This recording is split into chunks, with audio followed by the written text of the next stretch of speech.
Ang napapanood nyo ngayon ay ang tahasang pagpaslang sa mga cute at adorable na mga pusa sa Australia. Ang sakit tignan, lalo na kung cat lover ka. Alam ko para kang sinasaksak sa puso sa mga nakikita mo ngayon. Pero teka lang, huwag ka munang mag-judge. Huwag mo munang isara ang video na to. Manood ka lang saglit kasi malalaman mo kung bakit nila ginagawa ang tila walang awang pagpaslang sa mga inosenteng pusa na to. Alam nyo, sa totoo lang, madami din akong alagang pusa. At noong unang beses kong napanood ang video na to, ay talagang di ko maiwasan na makaramdam ng galit. Kaya ang ginawa ko ay talagang pinanood ko lahat ng videos ng mga kawawang pusa na to. Naghanap talaga ako ng kasagutan kung bakit sa kabila ng pagiging adorable nila ay tinuturing silang peste dito sa Australia. Tama yung narinig mo, peste ang turing sa kanila. Pero bago kayo magalit, alamin muna natin ang buong istorya. So paano ba nagsimula to? Actually, hindi talaga natural sa Australia ang mga pusa. Dumating sila kasama ng mga European settlers noong 1700s. Kasama sila sa paglalayag kasi ginagawa silang tagahuli ng mga daga sa barko at sa mga bagong tayong komunidad. Useful sila, di ba? Kasi alam naman natin na talagang magagaling manghuli ng daga ang mga pusa. Pero dito nagsimula ang problema. Malayang nakagagalaw ang mga pusa noong una silang dumating sa Australia. Hindi lamang mga daga ang hinuhuli nila, kundi pati na rin yung mga native species na noong mga panahon na to ay talaga namang sagana at walang natural predators ang mga pusa sa Australia. Naging mabilis ang kanilang pagdami. Ang resulta, may estimated na 1.5 to 6 million feral cats ang nasa Australia ngayon. Ano nga ba ang kaibahan ng feral cats sa mga stray cats? Ang pinakasimpleng sagot dito, yung mga stray cats, sila yung mga minsan nang may nagmamay-ari. Pero for some reason, inabandon na sila o kaya naman ay nakatakas at hindi na ulit nakabalik. Pero sanay sila sa human interaction at hindi sila takot sa tao. Ang mga feral cats naman ay yung mga pusa na hindi talaga nakaranas ng human interaction simula sa pagiging kuting at talagang ilag, takot sila sa mga tao. Mas mahirap mapaamo ang feral cats kumpara sa mga stray cats. At ang mga feral cats ng Australia hindi basta-basta. Malalaki ang mga ito kumpara sa mga pusang gala dito sa atin. So sila ang itinuturong dahilan ng pagkaubos ng maraming native species sa Australia. May higit 20 species na ng mammals ang na-extinct at ang feral cats ang major contributor. Hindi lang yan, daan-daang species pa ang nasa peligro dahil sa kanila.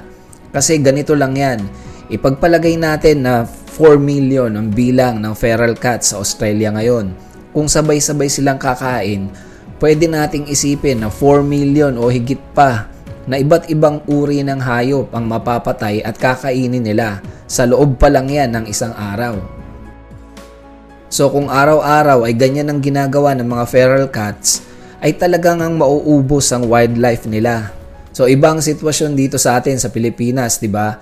Kung saan mga native species ay sanay sa mga pusa at iba pang predators. Sa Australia, iba talaga ang usapan.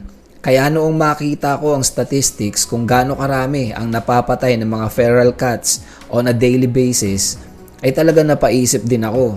Hindi nga malabo na maubos ang wildlife at puro feral cats na lang ang matira.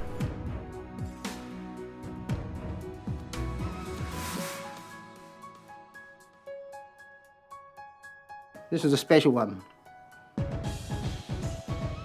Strange, isn't it? Hang him up for a fortnight.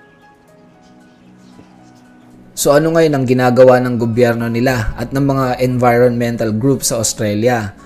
Maraming iba't ibang paraan. May tinatawag silang cat-free fences para protektahan ng mga endangered species.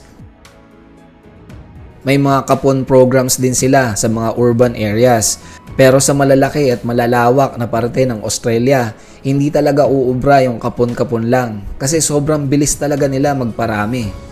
Mayroon din silang mga baiting programs kung saan naman Nilalagyan ng lason ng pagkain na sadyang ginawa para sa pusa. Meron ding shooting programs kung saan talagang binabaril na nila yung mga pusa.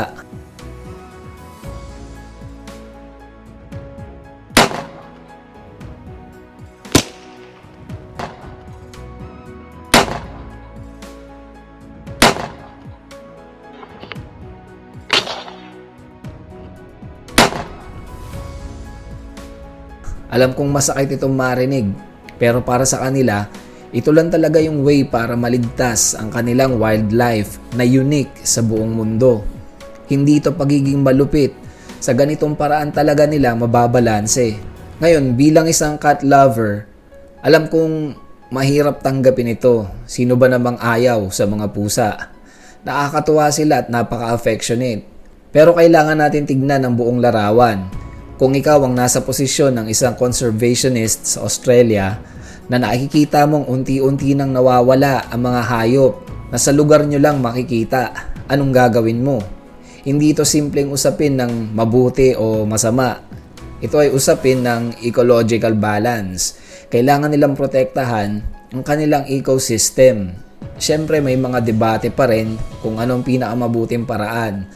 Pero ang punto ay hindi ito dahil sa ayaw nila sa pusa. Ito ay dahil sa critical na epekto ng mga pusa sa kanilang natural na kapaligiran. Siguro tinatanong mo ngayon, bakit hindi na lang nila ampunin yung mga feral cats? Well, unang-una, milyon-milyong feral cats ang pinag-uusapan dito. Hindi biro ang manghuli at mag-facilitate ng adoption programs para sa ganito karaming pusa. At isa pa, mahirap nang paamuhin ang mga feral cats. Swerte pa kung mapaamo mo talaga. Kaya napaka-imposible nitong adoption. So anong matututunan natin dito? Unang-una, ang pagiging responsableng pet owner. Kung may pusa ka, dapat ay alagaan mo. Ipakapon mo para hindi na sila dumami ng dumami at maging problema sa iba. Pangalawa, huwag natin pabayaan ang ating mga alaga na maging palaboy. Ang mga pusa natin dito sa Pilipinas, sanay sa paligid. Pero hindi ibig sabihin ay hindi na sila pwedeng maging threat sa ibang local wildlife. Importante rin na alagaan natin sila sa loob ng bahay o sa controlled area para safe sila sa panganib sa labas at hindi rin sila makapaminsala sa iba. Kung may makita ka na stray cat, tulungan mo kung kaya mo, pero tandaan natin ang magiging impact nila sa environment pag napabayaan natin sila.